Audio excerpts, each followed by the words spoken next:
నమస్కారం. కథను వినబోతున్న శ్రోతలకు చందమామ కథలు బై ఆర్కే స్వాగతం. ఈ కథ నచ్చితే లైక్ చేయండి, షేర్ చేయండి, సబ్స్క్రైబ్ చేసి బెల్ ఐకాన్ని నొక్కి ఆల్ కూడా నొక్కడం మర్చిపోకండి. మీ సూచనలు, సలహాలు కామెంట్ల రూపంలో తప్పక తెలపండి. ఇక కథ విషయానికి వస్తే, సమయస్ఫూర్తి, బుద్ధిబలం ఉంటే లోపాలు ఉన్నవారికి కూడా సమాజంలో మంచి గుర్తింపు, పేరు వస్తాయి. ప్రస్తుతం చెప్పబోయే కథ పైన చెప్పిన విషయాన్ని ధృవీకరిస్తుంది. ఒకనాడు అరణ్యంలో సమారాధన జరిగింది. ఆనాడు అన్ని జంతువులు తమ తమ విరోధాలను మరచి ఒకచోట చేరాయి. ఒక వంక పెద్ద పెద్ద గాడిపొయ్యల మీద పెద్ద ఎత్తున వంట అవుతున్నది. వంటకు సహాయం చేసేవాళ్ళు సహాయం చేస్తున్నారు. కొందరు కట్టెలు తెస్తున్నారు, మరికొందరు కూరలు తరుగుతున్నారు, కొందరు నీరు చేరవేస్తున్నారు, మరికొంతమంది ఒకచోట చేరి బాతాకాని కొడుతున్నారు. ఉన్నట్టుండి మాటల మధ్య కుందేలు, నాతో ఎవరూ పరిగెత్తలేరు, వేగానికి నా తర్వాతనే ఇంకొకరు అన్నది. తెలివితేటలకు నన్ను చెప్పే మరొకరిని చెప్పాలి అన్నది నక్క. పరాక్రమానికి నాకెవరూ సాటి లేరు అన్నది తోడేలు. అంతా విన్న ఎలుకబంటి గొంతు సవరించుకుని, మిగిలిన విషయాలు నాకు అంతగా తెలియవు కానీ బలంలోనూ పట్టులోనూ నన్నెవ్వరూ ఓడించలేరు అన్నదే ధీమాగా. తాబేలు ఏమీ మాట్లాడలేదు, ఒక్క చిరునవ్వు మాత్రం నవ్వింది. ఇది గమనించిన ఎలుకబంటి, తాబేలు తనను చూసే నవ్వుతున్నది అనుకుని, నా బలం మాట నేను చెబుతూ ఉంటే మధ్య నీకు వెటకారం దేనికి అన్నది కోపంగా. తాబేలు ఇంకా పెద్దగా నవ్వి, నవ్వక ఏం చేయమన్నావు? నా మీద పరుగు పందెం వేసిన కుందేలే గొప్పలు చెప్పుకోవాలేంది, నా బలం ఎరగని నువ్వు గొప్పలు చెప్పుకోవటం అబ్బరమా ఏమిటి అన్నది. ఎలుగుబంటి ఆశ్చర్యంతో కళ్ళు పెద్దవి చేసి, అయితే ఇంతకు నువ్వనేది నాకన్నా నీకు బలం ఎక్కువ ఉన్నదనా అని అడిగింది. నీటిలో నా బలం యమబలం, నువ్వు కాదు కదా, మీరందరూ కలిసినా నన్ను గెలవలేరు అన్నది తాబేలు. ఈ అవమానం నేను సహించను అన్నది ఎలుగుబంటి రౌద్రంగా. ఇంకా వంట కాలేదు, ఈలోపుగా ఒక పట్టు పట్టి చూడరాదా అన్నది తాబేలు. జంతువులన్నీ ఉత్సాహం చూపాయి. మోకు ఒకటి తెచ్చి ఒక చివర నా కాలికి కట్టండి, రెండో చివర ఎలుగుబంటికి ఇవ్వండి. నేను నీటిలోకి పోయి పట్టు సంపాదించుకుని మోకును ఆడిస్తాను. అప్పుడు ఎలుగుబంటి నన్ను బయటికి లాగడానికి ప్రయత్నిస్తుంది. నన్ను బయటికి లాగితే ఎలుగుబంటి గెలిచినట్టు, లేకపోతే ఓడిపోయినట్టు అన్నది తాబేలు. ఒక మోకు తెచ్చి దాన్ని ఒక చివర తాబేలు కాలికి కట్టారు. తాబేలు మడుగులో ప్రవేశించి వెంటనే తన కాలికి కట్టి ఉన్న మోకును విప్పి ఒక మర్రి చెట్టు వేరుకు గట్టిగా బిగించి మోకును ఊపింది. బయట ఉన్న ఎలుగుబంటి ఒక చేత్తో మోకును పట్టుకు లాగింది. మోకు బిగుసుకున్నది కానీ కదలలేదు. రెండు చేతుల పట్టి లాగింది, లాభం లేకపోయింది. మోకును మీదుగా వేసుకుని లాగింది. ఎలుగుబంటికి రెండు చేతులు దోకుపోయాయి, భుజం ఒరుసుకుపోయింది, ముచ్చెమటలు పోసాయి. కానీ తాబేలు మాత్రం బయటికి రాలేదు.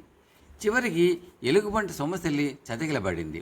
మోకు తడలటం గమనించి తాబేలు మోకును తిరిగి తన కాలికి కట్టుకుని మడుగులోంచి వస్తూ, అమ్మో ఏమో అనుకున్నాను కానీ నీది కూడా సామాన్యమైన బలం కాదే, నువ్వు గుంజిన ఆఖరు గుంజుకు నేను బయటకు వచ్చినంత పని అయింది అన్నది. ఈ మాటతో ఎలుగుబంటి విచారం కాస్త పోయింది. వంట అయింది, అన్నీ బిందు చేసుకున్నాయి. ఎవరిళ్ళకి వాళ్ళు వెళ్ళాయి భోజనం చేసి. కథ సమాప్తం. రెండవ కథ, మేకు విలువ. సృష్టిలో పనికిరాని వస్తువు అంటూ ఏదీ లేదు. పనికిరాని వస్తువు అని మనం ఎంత అనుకున్నా అది ఏదో ఒక సందర్భంలో పనికి వస్తుంది. ఒక్కొక్కసారి అది చాలా సహాయకారి కూడా అవుతుంది. ప్రస్తుతం చెప్పబోయే కథ ఈ కోవలోకే వస్తుంది. కథ పేరు మేకు విలువ. కథా రచయిత శ్రీ సి గోవిందరావు గారు. మేకు విలువ.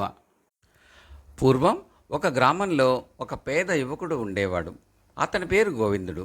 అతనికి పెళ్లి అయింది, 2 పిల్లలు కూడా కలిగారు. కానీ భూవసతి కొంచెమైనా లేకపోవటం చేత గోవిందుడు వారిని తన రెక్కల కష్టం మీద పోషించవలసి వచ్చింది. ఇందుకు గాను అతను రహదారిన బస్తీకి నడిచి వెళ్ళి ఏదైనా కూలీ నాలీ చేసి డబ్బులు సంపాదించి ఆ డబ్బుతో ఇంటికి కావలసిన వెచ్చాలు తెచ్చుకుంటూ ఉండేవాడు. గోవిందుడు పొదుపు బాగా తెలిసిన మనిషి. అతని చిన్నతనంలో అతని తండ్రి, నాయనా, ప్రతి చిన్న వస్తువుతోనూ ఎప్పుడో ఒకప్పుడు ఏదో ఒక అవసరమైన పని ఉంటుంది. అని చెప్పేవాడు. గోవిందుడు తండ్రి చెప్పిన పాఠాన్ని ఏమాత్రం మర్చిపోలేదు. ఒకనాడు అతను రహదారిన బస్తీకి నడిచిపోతూ ఉండగా అటుగా మంత్రి కొడుకు గుర్రం ఎక్కి శరవేగంగా వచ్చాడు. గోవిందుడు చూస్తూ ఉండగానే గుర్రం కాలి లాడం తాలూకు మేకొకటి జారి తళుక్కున మెరిసి దారిలో పడిపోయింది. బాబు, లాడం మేకు పడిపోయింది అని గోవిందుడు ఎలుగెత్తి అరిచాడు. మంత్రి కొడుకు వెనక్కి తిరిగి చూసి నిర్లక్ష్యంగా చెయ్యి ఊపి ముందుకు వెళ్ళాడు. ఒక లాడం మేకు కోసం వెనక్కి వెళ్ళడం అతనికి పరువు తక్కువ అనిపించింది. అదీగాక అతను అరణ్యంలోంచి వెళ్లే అడ్డదారిన నగరానికి వెళుతున్నాడు. అందుచేత ఆ మేకు లేనందువల్ల పెద్ద ఇబ్బంది ఏమీ ఉండదు అనుకున్నాడు. కానీ ఈ విషయంలో మంత్రి కొడుకు చాలా పొరపాటు పడ్డాడు. అతను అరణ్యంలో అట్టే దూరం పోకముందే గుర్రం కాలి లాడడం వదిలై ఊడి వచ్చింది. గోవిందుడి దగ్గర మేకు తీసుకుని ఉండినట్టయితే మంత్రి కొడుకు ఏదో విధంగా లాడాన్ని మళ్ళీ బిగించి ఉండేవాడే. కానీ లాడం లేక గుర్రం కుంటుతూ ఉండడం చేత అతను గుర్రం దిగి నడవవలసి వచ్చింది.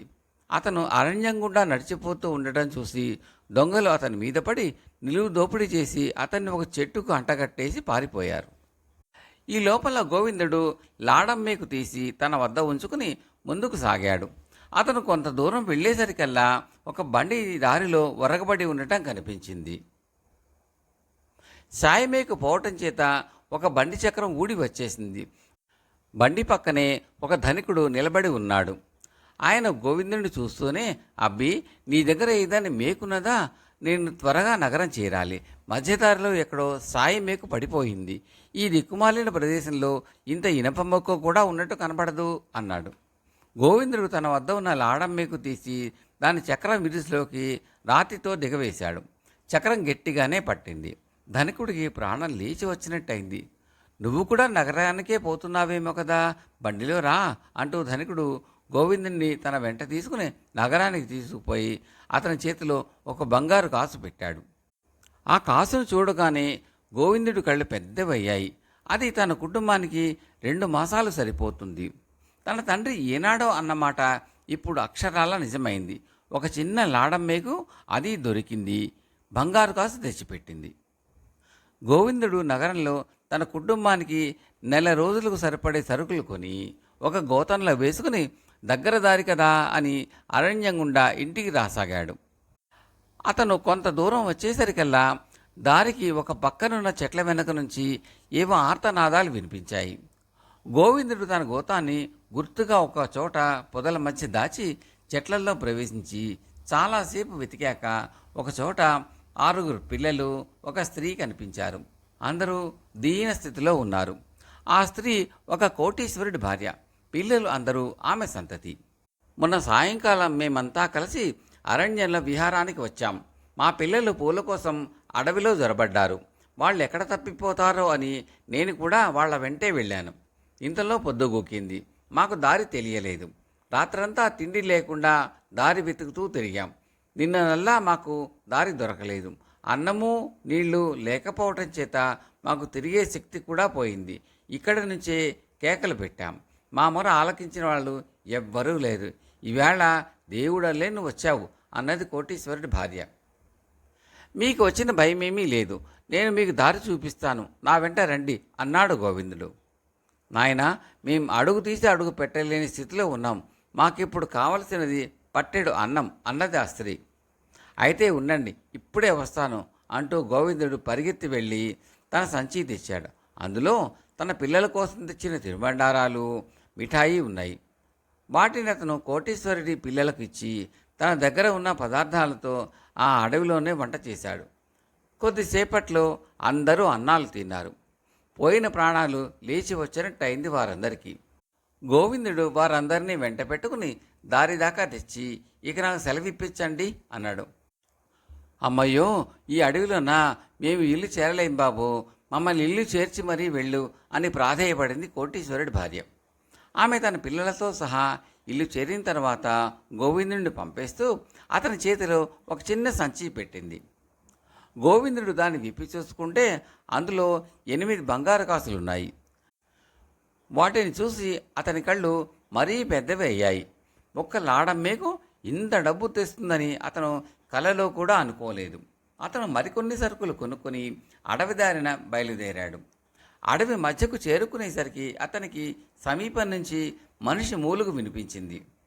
అతను ఆ మూలుగు వినిపించిన దిక్కుగా వెళ్ళి చెట్టుకు కట్టేసి శోషపడి ఉన్న మంత్రి కొడుకును చూశాడు. మంత్రి కొడుకు హీనస్వరంతో తనకు జరిగిన ప్రమాదం గురించి గోవిందుడికి చెప్పాడు. గోవిందుడు అతని కట్లు విప్పి నడిపించుకుంటూ అతన్ని తన ఇంటికి తీసుకుపోయి కడుపు నిండా తిండి పెట్టాడు. బాబు, తమరు లాడం మేకు లేని కారణం చేత ఎంత నష్టపోయారో నేను దానితో అంత లాభం పొందాను అంటూ గోవిందుడు తన కథ యావత్తూ చెప్పాడు. అంతా విని మంత్రి కొడుకు, చూడు గోవిందు, సరిగ్గా నీ వంటి వాడొకడు నన్ను కనిపెట్టి ఉండటానికి నౌకరుగా కావాలి. నా వెంట నగరానికి వచ్చేయి, నీకు మంచి ఇల్లు జీతము ఏర్పాటు చేస్తాను అన్నాడు. ఆ రోజే గోవిందుడు తన కుటుంబాన్ని తీసుకుని నగరానికి వెళ్ళి మంత్రి కుమారుడి వద్ద కొలువులో ప్రవేశించాడు. చాలా కాలం సుఖంగా జీవించాడు. కథ సమాప్తం.